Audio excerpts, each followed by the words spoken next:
Assalomu alaykum, hurmatli talabalar.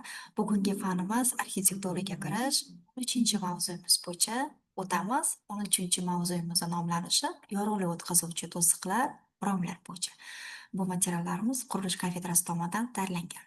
Bugungi mavzuyimiz rejasi nimalardan iboratligi? Birinchisi bu yorug'lik o'tkazuvchi to'siqlarimizni tasnifi, oynalar turlari, uchinchisi romlar tasnifi va ularning qo'llanilishi. Albatta biza yorug'lik to'suvchi to'siqlarimiz deganda biza ularni turlari bo'yicha va tarkibi bo'yicha ularni tasniflanamiz. Turlari deganimizda albatta bu fasad tizimlarimiz, romlarimiz, shaffof parda devorlarimiz bo'lishi mumkin, fonarlarimiz va oynali maydon guruhlarimizda. Albatta fasad tizimlarimiz ham ikki xil turda bo'ladi, ramali yoki ramasiz bo'lishi mumkin. Tarkibi bo'yicha biza oyna mahsulotlari bilan yoki rama mahsulot turlari bo'yicha ularni ajratamiz. Oyna mahsulotlarimiz albatta o'z navbatida ular varaqasimon oyna turlari bo'lishi mumkin yoki oynali buyumlarimizga ajratishimiz mumkin. Yorug'lik o'tkazuvchi to'siqlarimiz turlarida boya aytganimizda fasad tizimlarimiz, romlarimiz, oyna maydon guruhlarimiz, yorug' o'tkazuvchi parda devorlarimiz va fonarlarimiz. Qachon bularni ishlatamiz? Fasad tizimlarimizda boya aytdik, ikki xilga ajratamiz: ramali va ramasiz.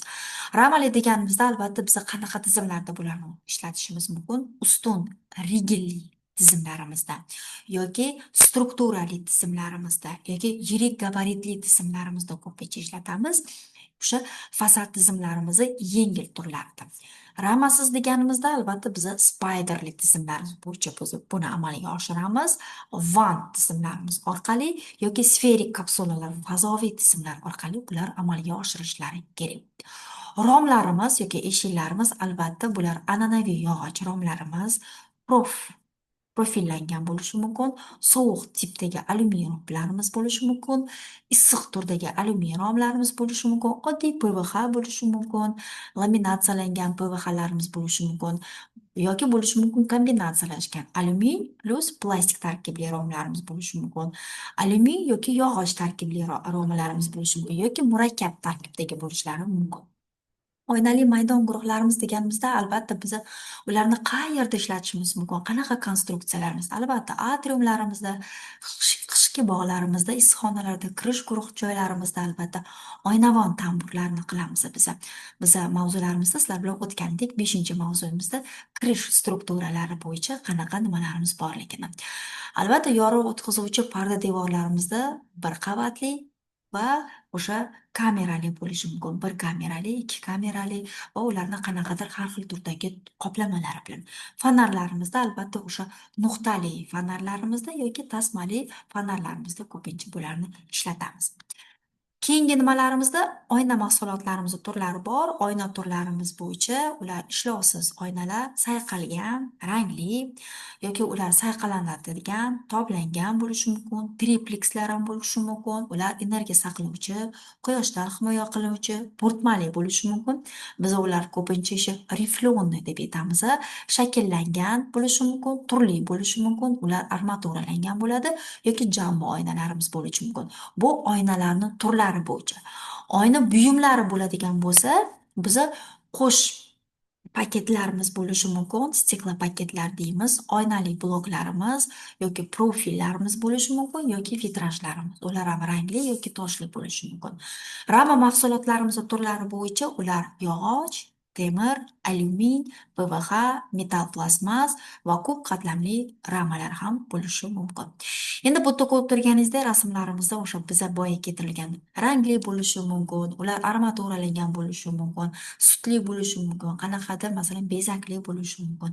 Albatta o'sha ishlatilayotgan konstruksiyamizni karkasiga qarab, ularni binoyimizni konstruksiyaviy jihatdan kelib chiqib, vazifasiga qarab, ularni masalan derazalarimiz yoki konstruksiyalarimiz qanchalik shu kuniga masalan yorug'lik o'tkazilishi yoki kerakmi, kerak emasmi? Albatta bular hammasi oldindan hisob-kitob qilinib, bular arxitekturaviy konstruksiyaviy yechimdan bular puxta o'ylanib chiqishi kerak bo'ladi. Mana bu yerda ham ko'rib turganingizday, mana bu yerdagi stiklobloklarimiz ham har xil ranglari bo'lishi mumkin. Mana bino fasadlarimizda qanaqa ishlatilyapti?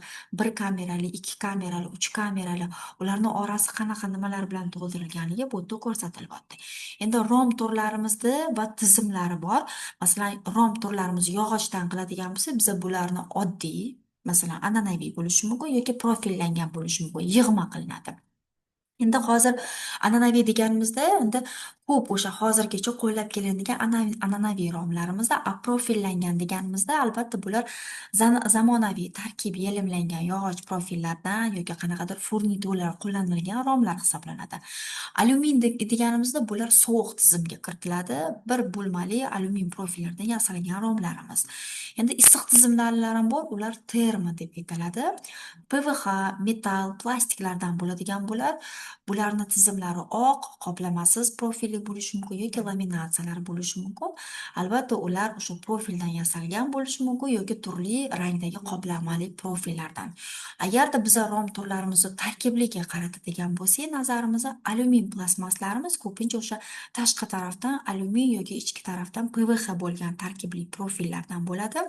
Alyumin yog'och deb aytadigan bo'lsa, tashqi tarafi alyumin yoki ichki tarafi ishlov berilgan yog'ochdan tarkib topgan profil romlarimiz bo'lishi mumkin yoki kombinatsiyalangan aytadigan bo'lsak, bu tashqi tarafi alyumin, o'rtasi termoplastik, ichki tarafi dekorativ qanaqadir yog'och profillardan yig'ilgan romlar ham bo'lishi mumkin. Endi oynali to'ldiruvchini issiqlik o'tkazuvchanlik darajasini agar ko'radigan bo'lsak, albatta bizda hozirgi zamonda juda ham dolzarb energiya samaradorlik.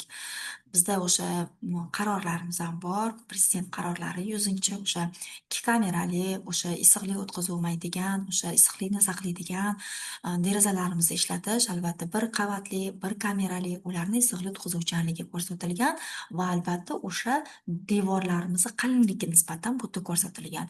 Masalan, 2 kamerali kripton gazimiz bilan 0,7 1,2 oralig'idagi issiqlik o'tkazuvchanlik. Albatta, bu bir qavatli oynamiz bilan bir kameralikni orasida ancha-muncha farq borligi sezilyapti. Endi bular o'sha kameralarimizni tuzilishlari bu 2 bo'lmali qo'sh oyna bo'lishi mumkin yoki bu bir bo'lmali qo'sh oyna bo'lishi mumkin. Ularni o'sha konstruksiyalari bu yerda ko'rsatilgan. Va metall plastmas, alyumin plastmas bo'ladigan devorlarimiz alyumin yog'och, murakkab tarkiblilarni, ularni tabaqalari bu yerda ko'rsatilgan nimalardan iboratligi. Endi materiallarimizni o'sha seriyasiga qarab, profil kengligiga qarab, kamerasiga qarab, qo'shayotgan kameralar soniga qarab, ularni issiqlik kuzatishga qarshiliklari ko'rsatilgan va ulardagi qanaqa ishlab chiqaruvchilarda bular mavjudligi. Aqua, Ekopen, Imzo Aqua nimadagi ishlab chiqaruvchilarda bular borligi bu yerda ko'rsatilgan. Bugungi tayyorlangan mavzularimiz, ma'lumotlarimiz shulardan iborat edi. E'tiboringiz uchun rahmat.